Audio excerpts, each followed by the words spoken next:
Who are these people? Hey guys, this is Tommy with Tommy Nation Politics. This is what I'm talking about, guys. How's everyone doing? Tommy Nation Politics.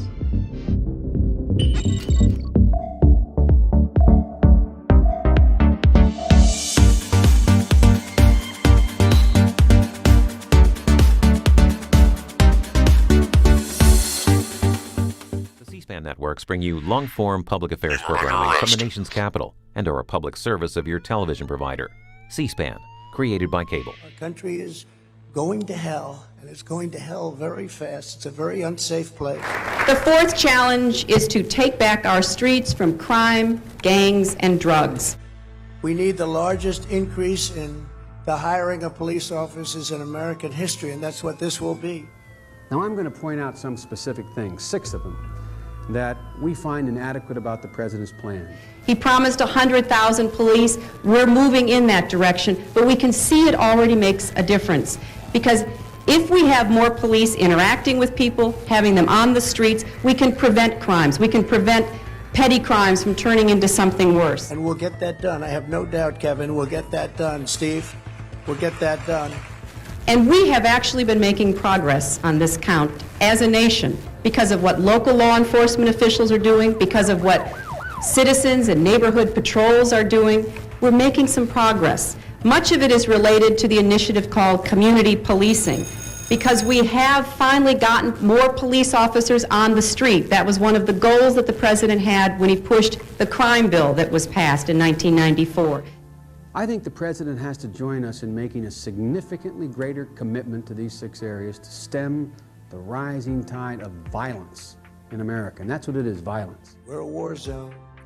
To lead this effort, a joint violent crime task force composed of the Department of Justice and the Department of Homeland Security should be tasked with destroying these organizations, and the penalties should be very, very severe. But we also have to have an organized effort against gangs. Just as in a previous generation we had an organized effort against the mob. We need to take these people on. They are often connected to big drug cartels. They are not just gangs of kids anymore. If you look at countries throughout the world, the ones that don't have a drug problem are those that institute a very quick trial, death penalty sentence for drug dealers. First, we have to join together to ensure that drug dealers are punished swiftly, surely, and severely.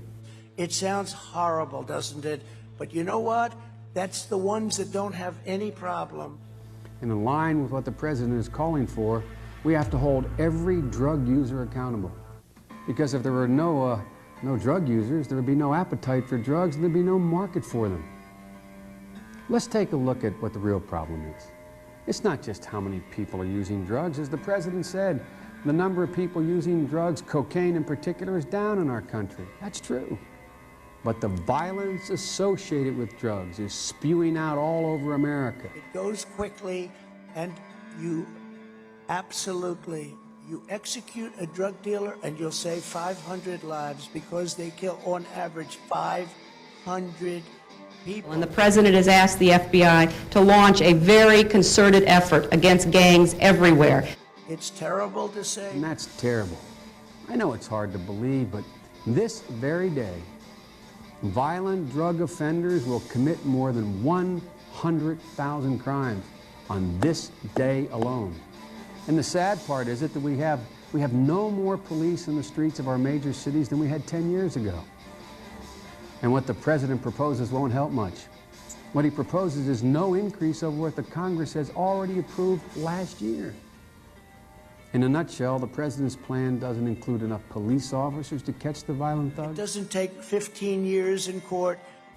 Not enough prosecutors to convict them. They have a very strong death penalty for the people that sell drugs. Not enough judges to sentence them. And not enough prison cells to put them away for a long time.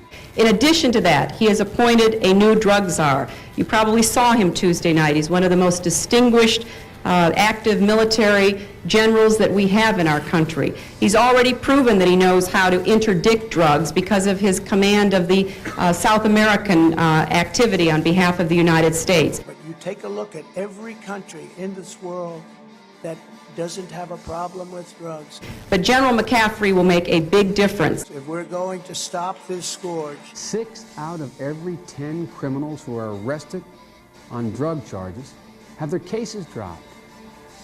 That's why we think the president should triple the commitment that he's made tonight for police, prosecutors, and judges for our cities and our states.